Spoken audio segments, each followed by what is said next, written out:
Assalamualaikum, salam sejahtera. Anda bersama saya Syira Nizam. Ini Bicara Pengguna. Seperti biasa kita bersiaran secara langsung di saluran Berita RTM menerusi My Freeview 123. Anda juga boleh ikuti kami di Facebook Berita RTM ataupun di Lima Bicara. Melihat kepada apa yang berlaku hari ini, perseteruan antara manusia dan virus COVID-19 ini dilihat akan menjangkau lebih lama kerana kita lihat dari hari ke hari nombor-nombor itu sentiasa ada. Kalau diikutkan pada ketika ini, sedang saya katakan ini, 165 juta manusia telah pun terjangkiti dan hari ini Malaysia merekodkan 6,494 kes positif baharu. Banyak perkara yang kerajaan fikirkan dalam memastikan kesihatan, keselamatan dan ekonomi negara itu dapat berjalan seperti biasa, tapi kita memahami ada kekangan-kekangan yang perlu kita patuhi. Dalam waktu yang sama kita memahami juga ini bukan lagi zero-sum game.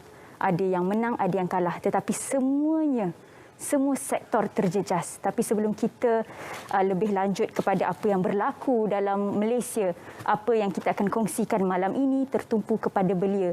Sebelum itu kita bersama dengan Cik Seroja. Silakan.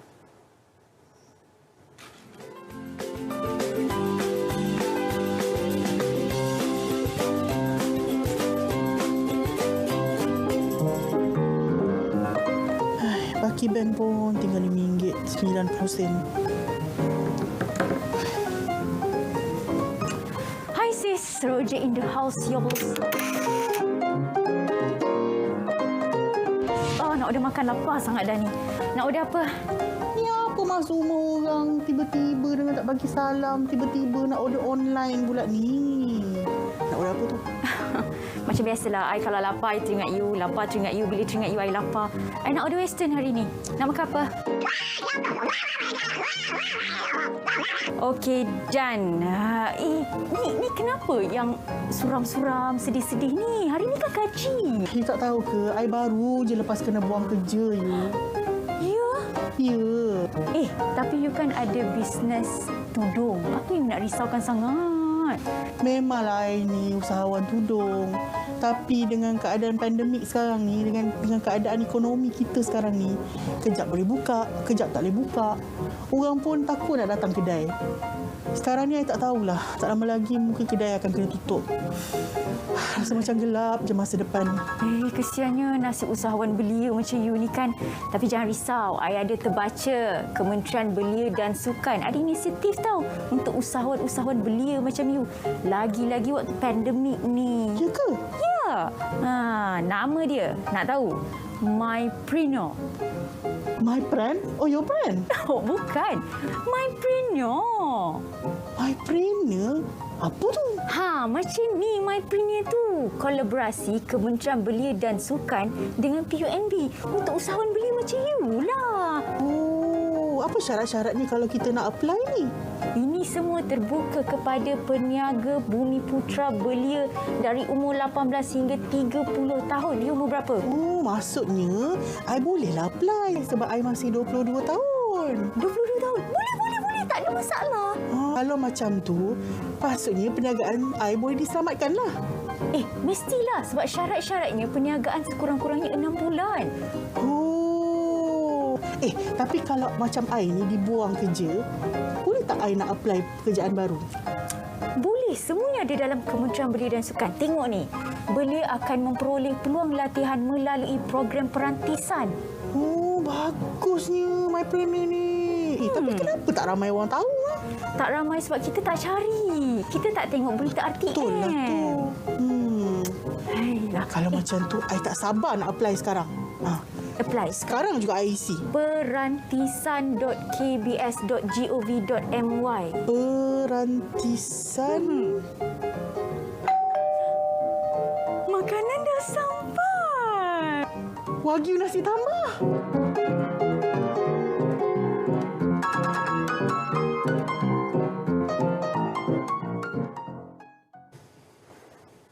Baik, begitu antara senario yang dikongsikan dalam Bicara Pengguna itu yang berlaku pada belia negara. Ada yang dibuang kerja, ada perniagaan yang tidak dapat diteruskan, ada juga yang sedang nyawa-nyawa ikan dikatakan kerana kita memahami isu ini bukan sahaja memberi kesan kepada kesihatan, ekonomi tentunya terjejasama. Baik, kita malam ini bersama dengan Timbalan Menteri Belia dan Sukan Malaysia, YB Senator Tuan Wan Ahmad Faizal. Wan Ahmad Kamal, apa khabar? Alhamdulillah, khabar baik. Selamat Raya. Selamat Hari Raya, selamat datang. Kita dalam satu norma baru berbicara dengan menggunakan topeng muka. Tapi YB, kita lihat kepada belia itu sendiri. Kita memahami ada beberapa kata-kata mereka mengatakan belia ni fragile. Salah dorongan, salah sokongan, salah pengaruh, rosak satu komuniti. Macam mana dengan belia hari ini, YB? Ya, saya setuju. Saya teringat dengan peribahasa daripada Afrika. It takes a village to raise a child. Sama juga macam belia, kita juga perlukan kerjasama daripada semua golongan, bukan sahaja ibu bapa, bukan sahaja kerajaan, tapi masyarakat untuk membimbing belia kita menjadi pemimpin pelapis negara. Dan buat masa ini, kalau kita lihat, saya setujulah dengan keadaan yang diceritakan tadi Cik Seroja, di mana ini tahun kedua ya, World Economic Forum mengeluarkan laporan yang bertajuk Pandemials, iaitu gabungan dua istilah pandemic dan millennials. Bagaimana COVID-19 yang berlaku di seluruh dunia memberi dampak yang besar ke atas kehidupan dan masa depan anak muda yang lahir dalam dan belajar dan bekerja dalam tempoh COVID ini. Jadi kalau kita faham betapa geruncingnya masalah global yang kita berdepan bersama-sama ni, belia adalah antara golongan yang paling terkesan teruk dengan masalah ini. Baik, kita lihat kepada ketersediaan belia hari ini. Kita lihat perubahan demi perubahan sangat cepat, YB. Apa komen YB? Ya, itu satu impak yang kita harus terima. Hakikat bahawanya bila kita ada perubahan dari segi teknologi, kelajuan dalam kita mengurus kehidupan pun bertambah. Sebab apa? Capaian maklumat semakin berlambak. Ya, lambakan maklumat itu, yang information explosion itu yang membuatkan arus deras perubahan itu sentiasa dirasai oleh semua, khususnya belia. Sebab belia antara golongan yang paling terdedah dengan literasi, digital literacy. Ya.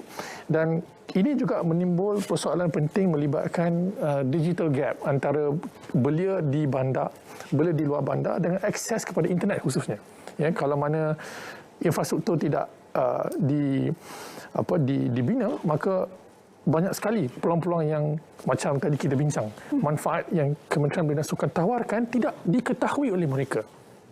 Betul? Ya. Betul. Dari segi digital literasi itu satu isu juga. Dari segi keterlibatan juga dalam pembangunan negara, kalau kita letakkan untuk hari ini, media sosial diletakkan sebagai satu platform yang dekat antara kerajaan juga warga sosial media itu sendiri, dan terang-terang warga sosial media majoritinya warga belia, YB. Ya. Jadi bagaimana keterlibatan warga belia dengan pekerjaan atau mungkin saranan-saranan daripada kerajaan? Ya, kita maklum bahawasanya di Malaysia dari segi demografi, buat masa ini setakat statistik yang bancian dibuat pada tahun 2019, 43% populasi rakyat Malaysia adalah di golongan belia daripada umur lingkungan 18 sampai ke 40 tahun. Dan by 2030, dalam 10 tahun akan datang, 1/5 daripada populasi negara kita, by kurang 23%, adalah belia umur 15 sampai 30 tahun. Jadi kita pun faham bila mana ada perubahan demografi yang sebegitu, anak muda kita memang perlu dibantu dari segi mereka mencapai akses maklumat, penerangan daripada pihak kerajaan. Kerajaan tidak lagi berfungsi seperti zaman 90-an, ya, di mana sekarang ini kita lihat anak muda dia suka interaksi dua hala. Jadi itu yang kita lihat dalam apa yang kerajaan sedang bangunkan melalui KBS. Kalau saya boleh mungkin promote sikitlah, ya. Di Kementerian Belia dan Sukan, kita telah wujudkan satu portal yang kita akan lancarkan nanti sempena sambutan Hari Belia Negara yang bernama My Belia. Buat masa ini kita masih menggunakan prototipe yang dipanggil e-Belia. Kalau kita Google e-Belia, kita akan jumpa satu website ebelia.iris.com yang mana kita sediakan satu platform untuk semua maklumat dan manfaat kerajaan daripada semua kementerian disalurkan kepada belia melalui laman portal ini. So anda tak perlu lagi pergi ke Kementerian Pertanian untuk lihat dana agropreneur muda. Anda tak perlu lagi ke Kementerian Keusahawanan untuk mendapatkan bantuan tekun. Anda hanya perlu layari ebelia.iris.com untuk mencapai semua maklumat-maklumat tentang manfaat keusahawanan, pertanian, kemahiran dan sebagainya. So itu satu manifestasi bagaimana kerajaan pada hari ini menginsafi kita perlu ada interaksi langsung dengan anak muda. Baik, dilihat hari ini belia lebih telus dari segi mencari maklumat, menyuarakan pandangan masing-masing melalui pelbagai platform. Kita lihat kepada warga-warga penggerak, belia ini juga seakan minat dalam apa-apa sahaja program atau pelaksanaan pembangunan negara. Apa mungkin YB boleh sarankan kepada pengguna atau kepada belia luar sana berkaitan dengan program-program yang di bawah KBS yang memberi ruang-ruang yang lebih dekat dengan kementerian? Kalau Syira ingat masa zaman kita di universiti, zaman saya dulu lah 10 tahun dulu, kalau kita lihat apa-apa program, poster yang ada logo cap mohor KBS, itu satu program yang kredibel, yang doable dan enjoyable. Maksudnya semua belia-belia di Malaysia ni bila tengok logo KBS tu, program yang ada logo KBS, mereka akan sertai. Sebab apa? Ada banyak sebab lah. Antaranya cantik CV dan juga sebab memang program-program KBS sangat seronok. Antara program-program yang KBS sediakan untuk menggalakkan belia menjadi pembina negara yang berfungsi, kalau dari segi kepimpinan, kita ada banyak program seperti Fellow Perdana. Ya, kita hantar belia-belia yang telah dipilih secara adil, meritokrasi, bertugas di bawah pejabat menteri di semua kementerian. Ya, kita juga ada Fellow Korporat yang kita hantar belia-belia yang berkemampuan, yang berketerampilan untuk bekerja di pejabat CEO syarikat-syarikat GLC dan swasta. Ya, untuk belia yang berminat dengan kesukarelawanan, kita ada program premier dipanggil MyCore. Kita hantar belia-belia kita untuk bantu buat kerja-kerja kemanusiaan di Nepal, di Bhutan, di Bangladesh, di Pakistan. Sebab COVID je kita tak buat. Di dalam negara kita ada program yang cukup terkenal. Zaman Yang Amat Berhormat Tan Sri Muhyiddin Yassin ketika itu menjadi Menteri Belia dan Sukan, melancarkan program dipanggil Rakan Muda. Masih ada sampai sekarang dan kita lahirkan ramai pemimpin-pemimpin belia, termasuklah ahli politik macam saya yang lahir daripada program ini. Sebab kami pun terlibat dulu masa zaman student. So ini saya rasa testimoni kekuatan KBS dalam membantu belia menjadi pembina negara bangsa yang baru. Baik, saya tertarik Fellow Perdana, Fellow Korporat. Ada yang saya ketahui Majlis Perundingan Belia Negara. Dan secara tidak langsung ia memberi satu bukaan kepada belia bagaimana kerajaan ini berfungsi, bagaimana perundangan itu dilakukan dari segi polisi dan sebagainya. Apa mungkin YB boleh kongsikan dalam modul-modul ini, proses-proses ini, apa yang menjadi tarikan? Yang pertama, kita di Kementerian Belia dan Sukan, kita ada dasar belia negara. Ya, itu framework yang kita gunakan untuk merencana program-program pembangunan belia. Kita juga ada rakan strategik yang dipanggil Majlis Belia Malaysia, yang merupakan payung utama yang merangkumkan ke semua persatuan-persatuan belia di peringkat negeri, daerah dan juga persatuan belia tunggal.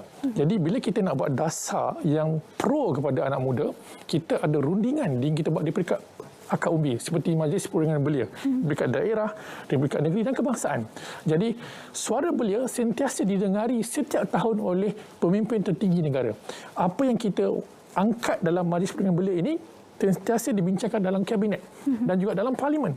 Jadi belia tidak pernah tertinggal dalam menyampaikan pandangan, cadangan dan kritikan lagi setiap hari kita lihat belia kritik kan, which is good.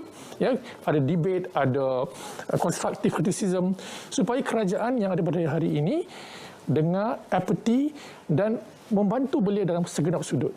Baik, dari segi perkongsian belia dalam social media, apa yang mungkin YB rasakan ada kala perkongsian ini tidak perlu, ada kala ia adalah palsu dan ini sebenarnya memberi ancaman kepada kerajaan. Tapi kita akan beri ruang rehat kepada YB. Kita akan berehat seketika. Kita kembali selepas ini.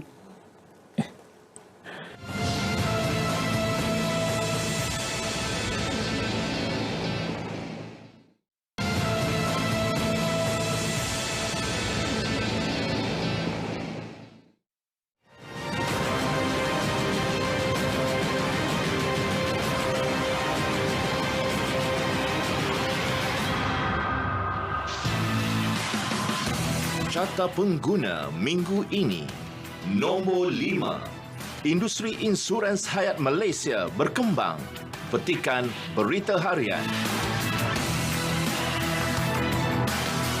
Nombor 4. 489,000 PKS terap e-dagang dalam perniagaan mereka.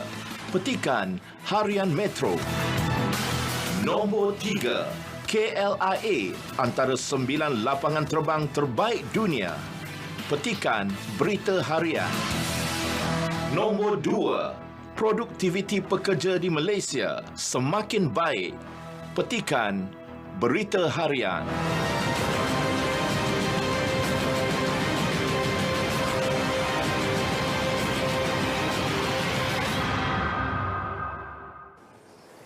Hampir separuh penduduk Malaysia merupakan belia kerana belia kini dalam rekod 15 juta.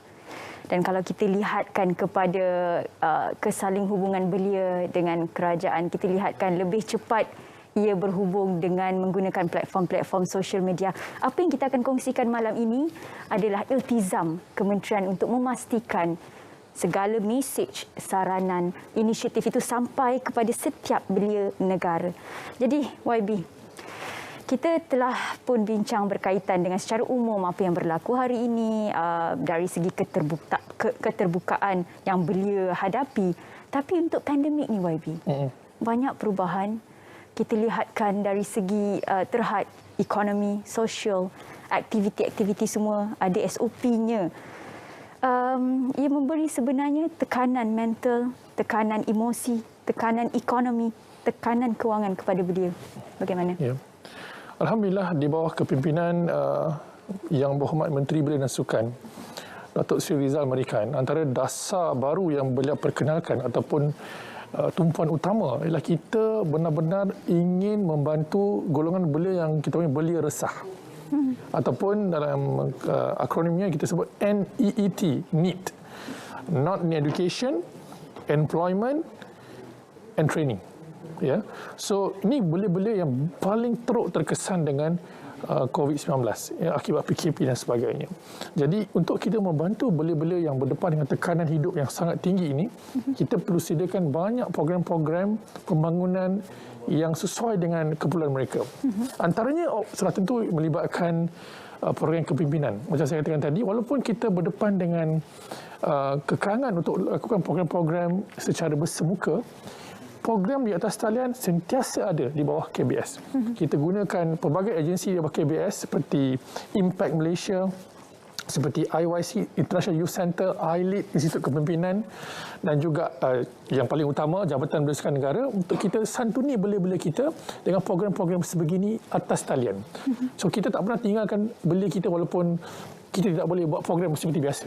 Jadi kalau kita lihat apa kita sediakan ini, agenda pengisian kerohanian, tentang akhlak, tentang sukarelawan sentiasa kita sediakan.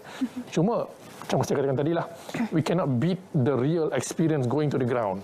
So kita sudah persiapkan pun, contohnya program dipanggil Malaysian Future Leader School. Kita pernah satu masa dulu pada 2018 kita himpunkan 70,000 pelajar sekolah Form 4 dan Form 5, tingkatan 4, tingkatan 5, untuk kita saring dan tapis, untuk kita select the best 300 untuk kita jadikan pemimpin masa depan di peringkat belia.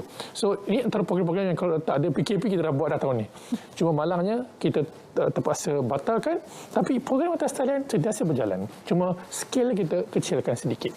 Baik, saya sebenarnya nak tanya lagi berkaitan dengan latihan dan sebagainya, tapi saya tertarik dengan belia NEET. Ya. Not in Employment, Education, even though in Training. Apa punca masih wujud belia NEET? Kalau saya jawab secara akademik dan ilmiah, saya suka memetik pandangan daripada Profesor Guy Standing. Ya, dia ni mengajar di SOAS di London. Dia yang coin istilah precariat. Precariat ni actually betul-betul capture meaning belia resah. Iaitu precarious workers. Dulu zaman 70-an kita ada istilah proletariat, golongan pekerja yang bawah. Tapi sekarang ini golongan pekerja yang duduk dalam sektor gig contohnya. They are not, tak ada insurans, tak ada EPF, mereka tak ada slip gaji pun. So, inilah golongan belia yang banyak yang ada di seluruh negara pada hari ini. Sebab apa? Perubahan ekosistem ekonomi yang ada. Bukan salah kerajaan, tapi ini perubahan teknologi, perubahan ekonomi, dan kerajaan sedang bekerja keras untuk membantu golongan ini yang saya mungkin akan kupas nanti tentang Majlis Pekerjaan Negara dan Majlis TVET Negara. Okey, kalau kita lihatkan kepada keseriusan itu, tak apa kita beralih kepada training yang ketika ini YB katakan terpaksa direhatkan sementara, dan apa rancangan selepas ini? Buat masa ini, selepas ini kalau kita harap the only way untuk kita bendung dan selamatkan rakyat Malaysia daripada COVID adalah dua cara. Satu, pematuhan SOP seperti kita buat pada malam ini. Semoga menjadi asbab untuk ikutan orang ramai, berinterview, berwacana menggunakan pelitup muka. We have to adhere to that and social distance. Kedua ialah kita kena capai immunity kelompok, herd immunity. Itu caranya dengan vaksin. Ataupun dah terlalu banyak sangat orang berjangkit dengan virus, kita dah jadi so-called kebal pada virus.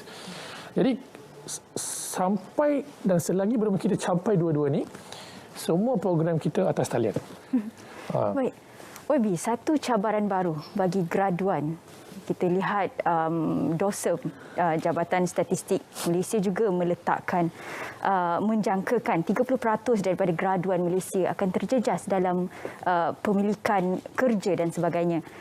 Melihat kepada satu cabaran baru, mereka perlu bersaing dalam pasaran employment yang lain daripada lain. Kerana ramai juga yang masih tidak bekerja. Bagaimana YB? Saya setuju dan saya faham inilah perubahan ekonomi yang sedang berlaku dalam dunia. Bila mana sektor-sektor ekonomi baru yang mungkin institusi pendidikan kita belum bersedia membantu anak muda kita memperlengkapkan diri mereka dengan kefahaman dan kemahiran tersebut. Kita ambil contoh mudah. Programming. Saya belajar chemical engineering di UTP 2005 sampai 2009. Saya belajar C++ programming. Zaman saya belajar tu, kita belajar ni basic je programming untuk engineer. Tapi bila saya keluar, bekerja di Petronas dan seterusnya di sektor korporat yang lain, belajar programming ini menjadi satu norm, bahasa ketiga yang kita kena kuasai selepas bahasa Melayu, bahasa Inggeris. Itu jadi satu keperluan, kewajipan untuk kita memastikan anak muda kita yang berada dalam pasaran kerja ini benar-benar menjadi pekerja yang boleh diserap masuk ke dalam pelbagai sektor. So, kalau benda ini kita tidak persiapkan anak muda dengan perubahan yang ada, banyak pengangguran akan berlaku. So ini yang kita sedang buat di pihak kerajaan. Kita sedang menilai semula struktur pendidikan kita, sistem dasar tentang pekerjaan kita, supaya ada win-win situation kepada majikan, SME kita, GLC kita, dan juga kepada institusi pendidikan kita, supaya tak ada orang yang salah menyalah kerana tidak bersedia menghadapi realiti ataupun norma baru alam pekerjaan. Baik. Graduan juga dalam satu golongan belia resah, dan apa mungkin rancangan Kementerian Belia dan Sukan dalam memastikan, saya rasa ini bukan angka yang kecil. Belia resah bagaimana? Belia resah ni kalau kita boleh dinilai dari segi benda asas, antaranya melibatkan pekerjaan, peluang pekerjaan. Sebab itu kerajaan, kalau kita lihat pengumuman yang dibuat oleh Yang Amat Perdana Menteri tahun lalu, ada lebih kurang 5 pengumuman pakej rangsangan ekonomi yang terbaru pemekasa. Antara perkara kita nak bantu belia resah ni adalah program subsidi upah yang bernilai 5 bilion ringgit. Kita bantu mana-mana majikan yang mahu mengambil perantis lepasan sekolah atau graduan dengan subsidi lebih kurang RM1,000 untuk tempoh 3 bulan. Kalau nak ambil untuk sampai 6 bulan, kita ada subsidi RM800. Jadi banyak sebenarnya kerajaan telah laburkan untuk memastikan kita kurangkan keresahan belia-belia yang tidak ada pekerjaan ataupun yang terpaksa cari kerja lain akibat pandemik COVID-19. Itu baru dari segi pekerjaan. Belum lagi dana-dana geran-geran macam mana Cik Soldier kata tadi. Tekun, BSN, SME Bank. Banyak sekali dana-dana yang telah kita himpunkan dalam sistem My Belia tadi tu untuk tatapan anak muda dan untuk mereka rebut peluang yang ada. Setakat ini saya bincang dengan HRDF dan Perkeso, peluang pekerjaan yang tak terisi. Last month, 600,000 pelbagai sektor. Sebab kita ada dasar dalam kerajaan, mana-mana peluang pekerjaan yang kosong, kita letak syarat pada SME kita, utamakan pekerja tempatan. First right of refusal kepada anak muda tempatan.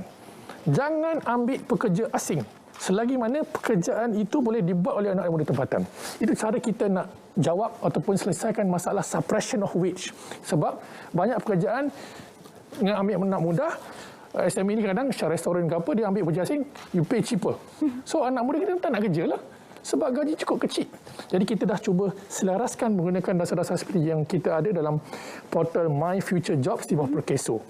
So ini antara usaha kita yang kita bantulah belia-belia resah. Baik YB, melihat kepada YB ada jelaskan berkaitan dengan gaji minimum. Kalau dinyatakan dari Bank Negara Malaysia juga mengeluarkan statement berkaitan dengan mereka yang bekerja di bandar sepatutnya paling kurang minimum wages mereka adalah 2,700. Tapi apa yang berlaku hari ini, ia tidak mencapai tangga itu. Tak apa, kita beri ruang kepada YB untuk meneliti perkara ini. Kita berehat seketika.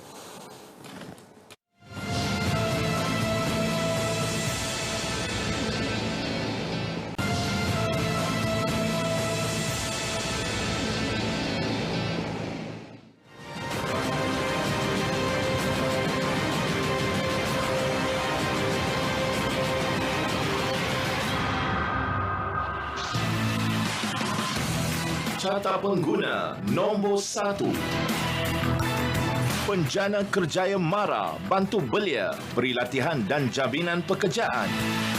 Majlis Amanah Rakyat MARA menyediakan ekosistem lengkap bagi program teknikal dan vokasional TVET yang merupakan instrumen utama dalam melahirkan modal insan berkemahiran, inovatif dan berdaya saing. Petikan Sinar Harian.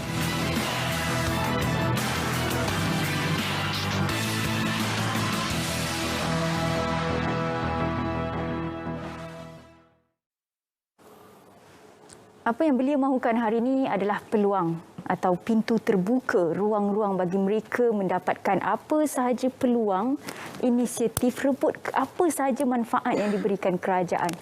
Tadi YB ada sentuh berkaitan dengan skim peratisan negara yang kita lihat ini salah satu rancangan bagi mereka untuk pemilikan pekerjaan. Silakan. Ya, ini antara perkara yang kita buat secara rentas kementerian, antara Kementerian Belia dan Sukan, Kementerian Sumber Manusia dan Kementerian Kerja Raya.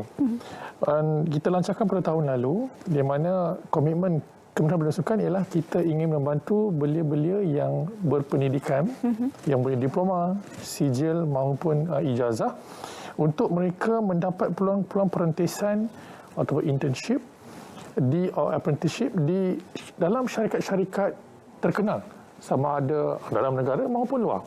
Jadi bila mana mereka mahu melabur di Malaysia, kita dah ada semacam satu kerjasama erat untuk mereka tawarkan, buka satu ruang untuk mereka ambil belia-belia yang telah kita sediakan permohonan untuk diserap masuk ke dalam sistem pekerjaan mereka.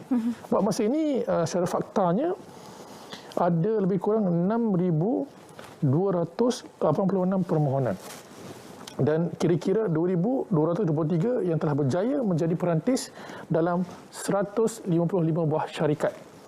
Ya, jadi kita sediakan, of course syarat-syaratnya mesti warga negara Malaysia antara umur 18 ke 30 tahun, lepasan sekolah atau graduan yang menganggur, tidak mempunyai pekerjaan tetap. So ini kita tawarkan melalui e-belia, sistem website tadi saya katakan tadi itu, untuk mereka masukkan maklumat mereka dan cuba lihat syarikat-syarikat yang bersesuaian dengan apa yang mereka mampu. Jadi kita nak lebih ramai belia memohon sebenarnya. Sebab peluang itu masih banyak yang tidak terisi. Sebab mereka mungkin kurang tahu. Sebab itulah kita war-warkan dalam media. Baik, itu bagi mereka belia resah yang tiada pekerjaan, yang terjejas akibat pandemik. bagaimana pula dengan mereka yang berada dalam sektor perniagaan yang terjejas turut sama? Apa bantuannya, YB? Ada banyak sebenarnya. Kalau kita lihat dan nilai semula program-program pemerkasaan keusahawanan belia, kita ada contohnya kredit mikro BSN, ya, yang kita tawarkan untuk belia. Kita ada program kredit mikro tekun. Kita ada juga contohnya program-program yang kita tawarkan melalui bank-bank seperti SME Bank, Agrobank untuk sektor-sektor tertentu, untuk pertanian, agropreneur muda contohnya, dana agropreneur muda. So semua ni kita dah memang allocate, kita dah sediakan. Cuma saya nampak ada belia yang dah dapat, alhamdulillah, dan telah berjaya mengusahakan, telah menyelamatkan perusahaan mereka dalam tempoh COVID-19 ini. Tapi masih lagi ramai belia-belia yang belum tahu peluang-peluang ini. Jadi kita cubalah ingin santuni, dan kita bekerja rapat dengan Persatuan Belia sebenarnya. Persatuan Belia ni dia ada akad umbi, ya, di bawah Majlis Belia Malaysia di semua negeri dan daerah. Jadi kalau belia-belia tak tahu nak apply kat mana, tanyalah abang-abang dan akak-akak dalam Persatuan Belia ni, sebab mereka yang tahu banyak peluang-peluang yang ada dalam setiap kementerian. Kita faham keterbatasan pandemik ini menjejaskan setiap aktiviti sosial, ekonomi, kecergasan. Apa yang rapat di hati rakyat sebenarnya bila Kementerian Belia dan Sukan kerap kali melangsungkan program-program sukan kecergasan. Tapi tahun ini, 2 tahun dah, kita menghadapi pandemik. Apa rancangan selepas ini? Kita memang dari segi program-program yang melibatkan sukan dan rekreasi, kita dah banyak tunda, tapi masih juga berjalan atas talian. Ini kelebihan teknologi. Kita boleh maraton, kita boleh berbasikal, kita boleh dapat medal daripada virtual run ini. Maksudnya kita ikut SOP, tak boleh secara berkelompok. You have a solo run dekat kawasan perumahan, pusinglah 10 km. Based on time, kalau anda berjaya dapat top 10 atau top 20, anda akan dapat medal daripada penganjur yang selalunya kerjasama dengan kita. So itu antara norma baru kita buat untuk kekalkan kecergasan. Fit Malaysia atas talian masih ada. Yang kita buat secara senaman, secara pertandingan, masih kita buat. Cuma tak semeriah dululah. Kalau dulu memang sangat-sangat meriah. Tapi dari segi kesukarelawanan, ini antara program-program kita yang paling popular zaman pandemik ni.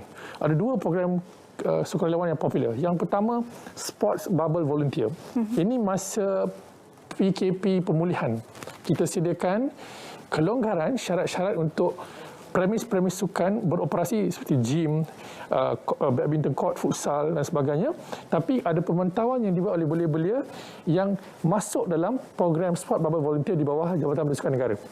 Yang kedua, yang paling hype sangat-sangat ni, bila mana belia-belia kita terlibat dalam program sukarelawan vaksin. Ya, di mana dia panggil program MyVac, ya, di mana hampir 13,000 permohonan untuk menjadi volunteers. Dan setakat ni sebab kita belum lagi full blast dari segi pembukaan pusat pemberian vaksin, kita sudah allocate lebih kurang 1,000 lebih volunteers kita yang kita tempatkan di semua lebih kurang 100 lebih pusat pemberian vaksin. Masih ada 500 pusat vaksin yang belum kita buka, yang kita akan buka pada fasa ketiga. Dan alhamdulillah, belia-belia yang menjadi sukarelawan ini, 80% daripada mereka telah menerima suntikan vaksin. Itu kita punya komitmen. Kita nak anda volunteer dengan kita bayar allowance sehari RM50. Pada masa yang sama, anda dapat vaksin dulu. Sebab anda frontliners. So, you are the frontliners in MyVac. Mereka bantu KKM, bantu doctors, bantu nurses untuk uruskan orang tua, OKU yang datang ke pusat pemberian vaksin supaya mereka dapat layanan terbaik dalam kita membantu semua rakyat Malaysia mendapatkan vaksin. So, itu program kita. Sukarelawan MyVac masih dibuka, YB? Masih. Kita masih mahu lebih ramai apply. Dan bagaimana caranya? Layari saja dalam program di website MyVac, Google MyVac. InsyaAllah anda akan dapat pautan tersebut dan daftarkan diri anda dalam. Kita lihat kepada hubungan antara belia itu sendiri kuat. Solidarity. Kalau kita lihat kepada brotherhood mereka sendiri, sungguh cepat dan sungguh mudah untuk mereka sesuai dengan keadaan. Dan apa dari segi program-program kesukarelawanan KBS sendiri sebenarnya memberi satu peluang. Tapi apa sebenarnya manfaat yang mereka akan dapat? Bagi saya, antara manfaat utama yang mereka boleh kecapi daripada program-program pemekasan belia KBS ialah sebagai persediaan untuk mematangkan diri mereka menjadi warga negara yang berguna. Ya, dalam setiap program KBS, kita sisipkan, selitkan, tanamkan benih-benih patriotisme, berkhidmat kepada masyarakat, agama, bangsa dan negara. Kerana apa? Kerana setiap program-program kita itu memang kita bercorakkan pengisiannya, training latihannya dengan silibus-silibus kenegaraan yang ada dalam ekosistem KBS seperti iLead, Impact. Ya. Jadi ini perkara-perkara yang saya nampak unik lah, yang mungkin di badan-badan lain mungkin ada, mungkin tak ada, tapi KBS sebab itu dah di DNA kita daripada awal. KBS is all about nation building. So itu yang saya rasa uniknya program Sukarelawan KBS. Program ini ada penghargaan bagi belia macam mana? Oh ya, kita ada penghargaan seperti anugerah Perdana Remaja Rakan Muda yang kita sediakan untuk pelajar-pelajar awal. Kita ada juga anugerah Belia Negara yang kita umumkan pemenangnya dalam setiap Hari Belia Negara. Dan yang paling tinggi, penghormatan yang paling tinggi yang saya lihat kita KBS sediakan untuk anak muda ialah kita sedang memilih 10 orang penasihat muda kepada Yang Amat Berhormat Perdana Menteri. The best of the best, the whole country yang hantar permohonan, kita nilai, kita interview, kita letak kat bootcamp dan mereka akan diumumkan secara pendek ketika sambutan Hari Belia Negara selepas PKP nanti. Selepas PKP. Masa sekarang ia fasa pemilihan atau fasa bagaimana? Fasa pemilihan dah di ujung. Kita belum announce je lagi. Kategori pemilihan. Ia satu info yang baru. Ya. Kategori pemilihan ni bagaimana, YB? Oh, pelbagai sekali. Saya tengok dari segi CV yang dihantar, sungguh hebat anak muda negara kita. Ada yang jadi penasihat di Dubai, yang menasihati kerajaan Dubai tentang pelabuhan. Ada yang pakar dalam bidang perubatan, ya, doctors. Ada yang pakar dalam bidang seni, ada yang pakar dalam bidang agama, ada yang juara sukarelawan di peringkat antarabangsa. Pelbagai kelompok yang kita telah senarai pendek untuk menjadi suara anak muda paling dekat dengan pucuk pimpinan nombor 1 negara, iaitu Yang Amat Berhormat Perdana Menteri. Tapi buat masa ini ia dalam fasa penilaian. Tapi tak apalah, kalau saya tanya ini mungkin bagi tahun-tahun akan datang. Apa syarat pencalonan? Oh, sudah tentu yang pertamanya kena ada ijazah. Ya, mesti ada degree. Kerana kita pun tahu, untuk jadi penasihat kepada Yang Amat Perdana Menteri, you must have knowledge. You must be knowledgeable.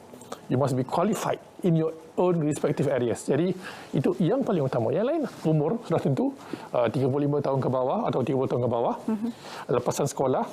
Dan penilaian yang selalu kita buat adalah suatu dari segi saksiah, dari segi track record, yes, pelibatan dan kurikulum, kegiatan masyarakat, kepimpinan. Ini semua ada markah-markah tertentu yang kita nilaikan.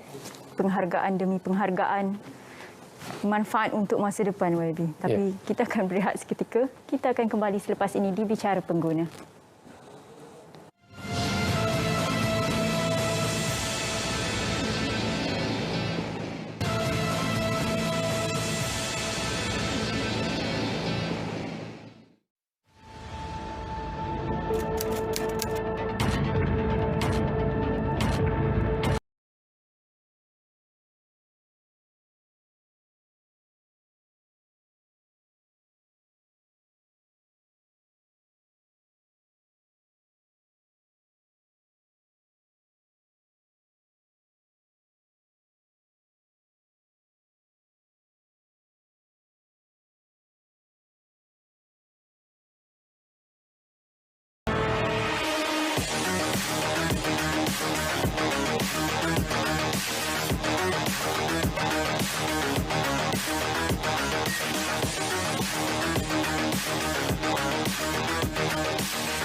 Baik, begitulah senarai harga barang keperluan di bandar terpilih. Lihat kepada harga barang, ia memberi kesan atau berkait rapat dengan gaji minimum negara. Dan untuk hari ini kita merasakan ia satu tekanan kerana pandemik ini bukan sahaja mengubah kepada sosial negara, ia mengubah kepada kewangan dan bagaimana kita sebagai pengguna bijak untuk mengatur kewangan. YB, satu soalan berkaitan dengan Ini statistik yang dikeluarkan daripada Jabatan Statistik Negara berkaitan dengan bankruptcy di kalangan belia.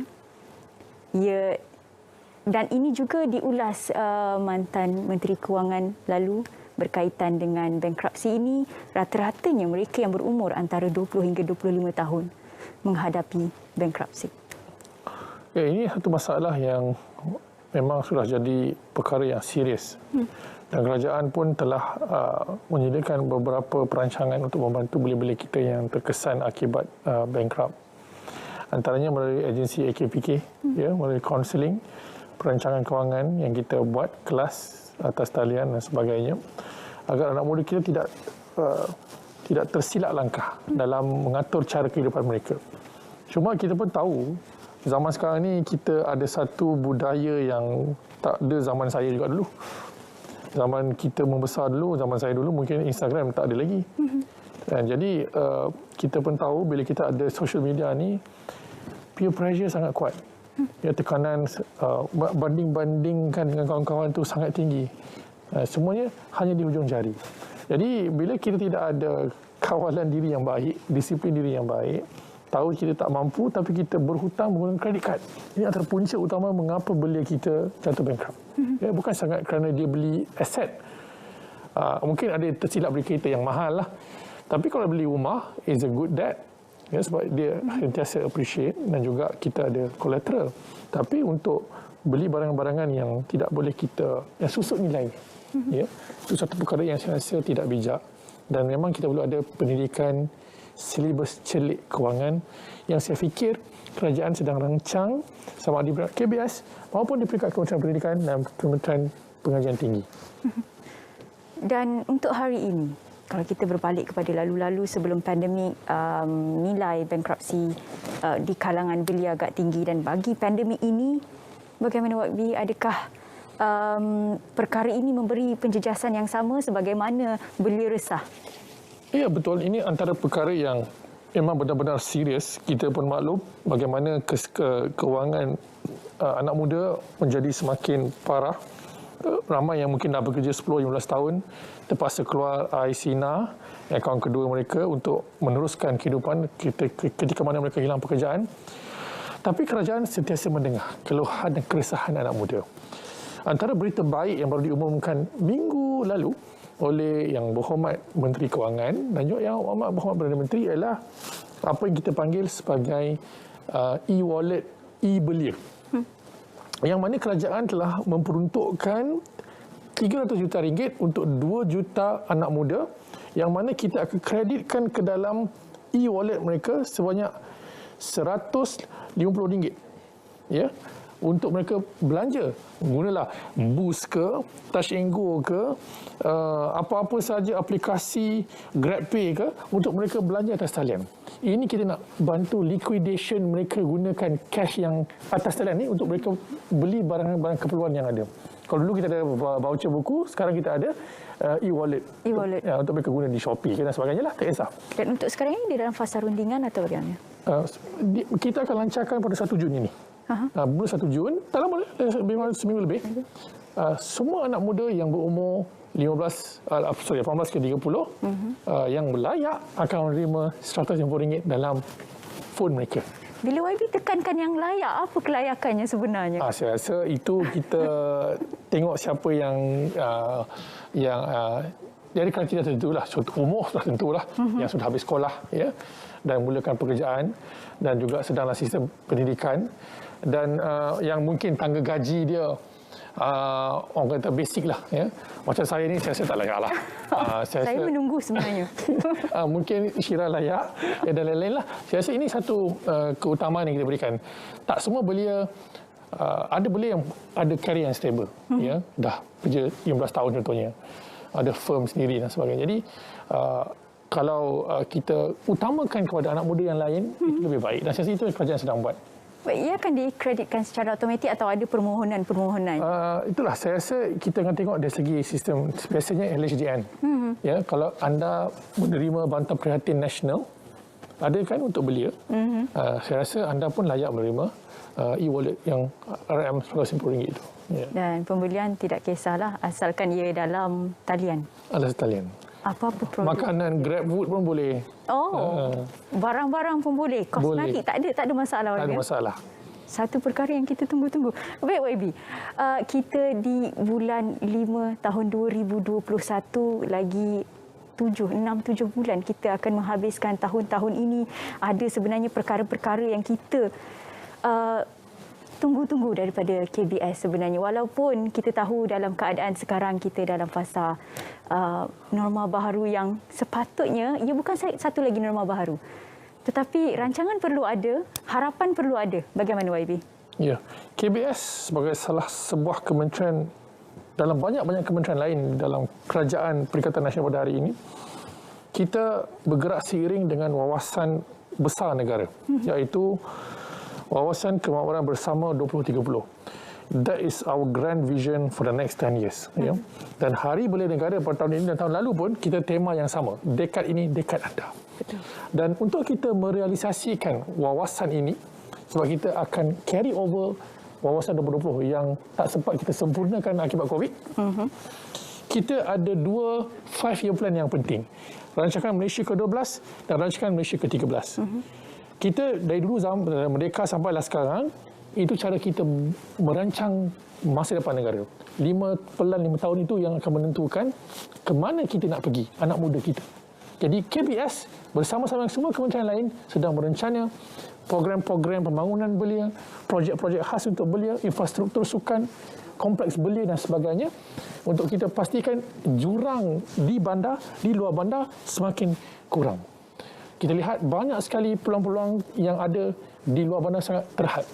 Kita mahu kurangkan jarak ini agar lebih ramai anak muda kita merasai nikmat dan laba bernaung di bawah tanah air bertuah bernama Malaysia. Dekad ini dekad anda. Tapi dekad ini agak sukar sebenarnya YB menghadapan dengan pandemik ini, SOP dan sebagainya. Melihat kepada hari-hari yang akan datang, kita kena berhadapan dengan satu perkara satu musuh yang kita tak nampak. Jadi tadi YB ada jelaskan berkaitan dengan program-program yang akan dirancang untuk satu dekad ini, dekad anda. Mungkin belia boleh suarakan apa yang mereka mahukan untuk kelangsungan program ini? Ya. Antara falsafah pembangunan belia yang ada pada hari ini ialah kita sebenarnya melihat kerajaan melihat belia sebagai rakan kongsi strategik dalam pembangunan negara. We are listening to you. Kita baca media dan social media dalam surat-surat yang dihantar supaya input-input ini sama ada yang kritis maupun yang positif kita gunakan untuk kita nilai semula perancangan kita untuk negara. Sebab at the end of the day, anak muda ada kuasa undi yang besar. Sebab itu kerajaan sangat komited untuk memastikan undi 18 ini berjalan.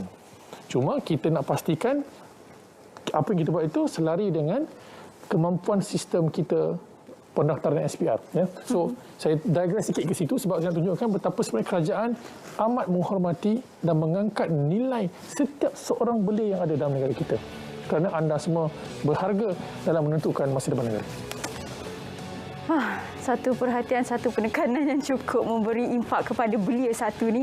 Baik, terima kasih kita ucapkan kepada YB Senator Tuan Wan Ahmad Faizal Wan Ahmad Kamal, Timbalan Menteri Belia dan Sukan Malaysia. Terima kasih. Jangan lupa jom untuk datang ke Bicara Pengguna. Kita akan berjumpa lagi. Assalamualaikum, selamat malam. Terima kasih. Selamat malam.